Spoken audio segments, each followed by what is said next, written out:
is 5:08 p.m. in the East Coast, in Washington, D.C., New York, Norfolk, Virginia.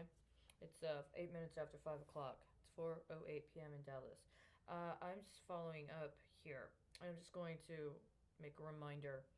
I have here what is alleged to be a letter from the U.S. Office of Special Counsel. It's dated for December 13th of 2018, saying I do not qualify for consideration as available. Now, I've reviewed the laws again, as I've already done, and I've reviewed what justified me contacting them to say that I understood that I qualified as part of that process.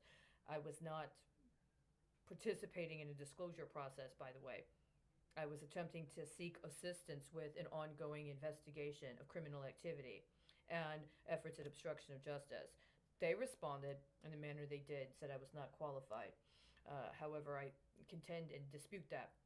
My understanding is that by virtue of being in a civil service position where I would have qualified as a disaster service worker under the authority of the Department of Health and Human Services, which is provided for via appropriations from the federal government, and would hence be accountable to an emergency call-up in the case of something like a health pandemic, as we are experiencing, or another national security incident that would require readiness by the Department of Public Health, that I do actually qualify as being affiliated with what would be considered whistleblower protections under the purview of the federal government. And insofar as there was malfeasance or fraud or public corruption involved with the administration of my duties, including insofar as it may qualify as part of a call down or consideration of authorization via an executive order, that would qualify me for consideration in any sort of special investigation of fraud involving members of the federal government, and I should have been provided with whistleblower protection. Now, in the time I started reporting to federal agencies as a recipient of services who had a past experience as somebody that worked in public health, I applied for whistleblower protections with an understanding I was formerly employed, and that even though I was no longer employed, I had cognizance of and had already gone through the processes of qualifying for work within the compliance unit at the Department of Public Health. And so if I'm a service recipient and somebody who is comparably or in a similar manner required to adhere to the same laws and policies as I was when I was working at the Department of Public Health, and they are actually providing frontline services and are in breach of the law and or abrogation of policies that could accrue or accumulate into a situation of potentially sabotaging the need for them to respond in a first response situation concerning either a health pandemic or a natural disaster or another national security event, then I'm a mandated reporter. Even if I'm not actually getting paid, I still do consider it to be a part of my human capital. It is the experience I would list on a job resume. And so, by virtue of that, I've acknowledged that I've been through that process. I knew what the laws were. I knew what the requirements are. And so, if I'm in a situation where I'm a recipient of services and I know that people are violating the law, and I let them know, you're in violation of the law, you're in violation of these policies. As a matter of fact, you got a piece of paper right behind your desk that says this is what the policies are. You're not following it. I have a right to go through an appropriate process of redress all the way up to, if necessary, participation in an investigation of criminal activity that might also implicate others in acts of public corruption. That's what I did. And if we get to a situation where it's actually under the command authority of the President of the United States that is engaged in issuing executive orders that are giving people a semblance of cover, that somehow the President is going to provide them with support in breaking the law, then this demands that resources be devoted to an internal investigation to weed out that corruption. If there is another explication or an explanation, then we deserve to have that, as opposed to being forced silenced or retaliated against for exercising not only what are our rights, by the way, in the most affirmative manner, but are also our duties. And so, if they wanted to say I didn't qualify as a whistleblower for consideration regarding the Office of Special Counsel's investigation at that time, fine. But I also have another anniversary coming up regarding a letter that I received from the Supreme Court of the United States dated for December 17, 2018. Now, it says that it came from the Supreme Court of the United States. It's postmarked for Washington, D.C. The names on it are the names of people that are identified in the public sphere as being associated with the Supreme Court of the United States. And at that time, I had attempted for a second time to contact the Supreme Court of the United States with an original petition requesting consideration of a pattern of racketeering activity that was present in the federal appropriations process. This was at the end of 2018.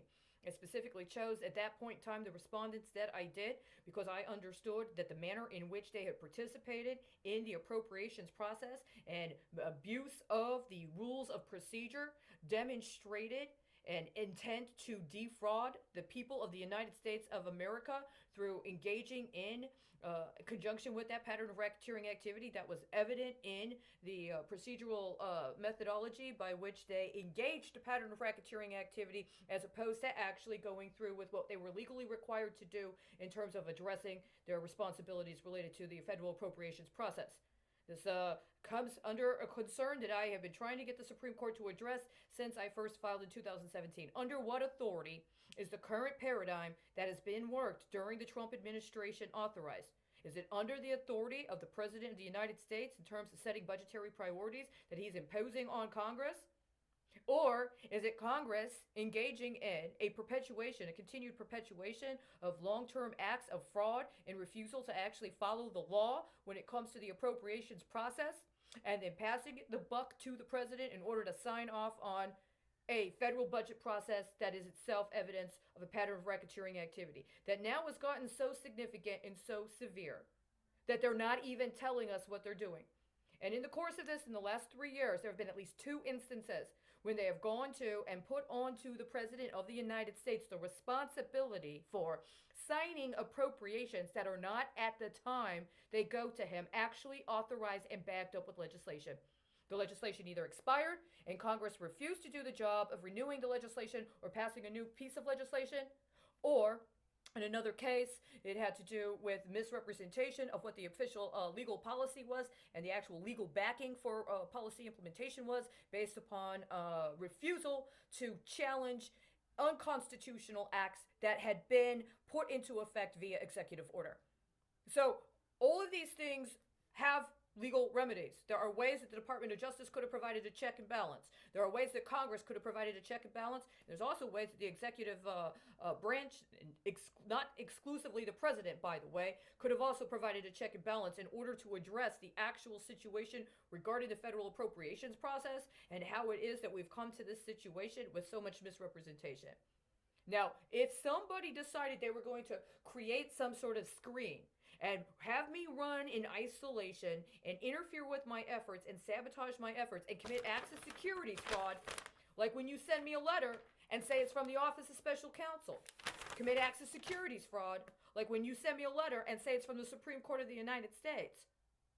Those are significant crimes, if that's the case. If, on the other hand, they're actually getting to people who are administrators in places like the Office of Special Counsel and or the Supreme Court of the United States or a lower court, which I have tried to go through, and staff members are intentionally obstructing actual consideration of the charges at hand in order to hook up kickbacks that they've already committed to as part of a fraud scheme that's been ongoing for a substantial amount of time and also involves an intent to defraud the people of the United States through acts of public corruption, then that also needs to be addressed as well.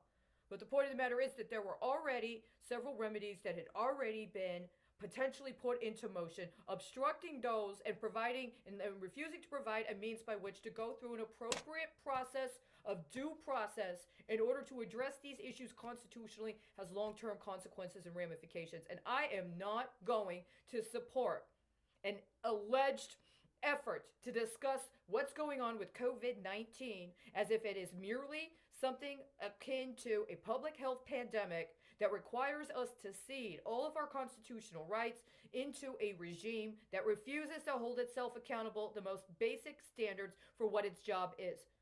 The duty of Congress is to appropriate and to tax. It is to make sure that we get the revenue we need to get what we have to take care of, taken care of. And it's also to make sure that we have what we need to provide for ourselves. That includes the law. That includes appropriate application of penalties for breaking the law.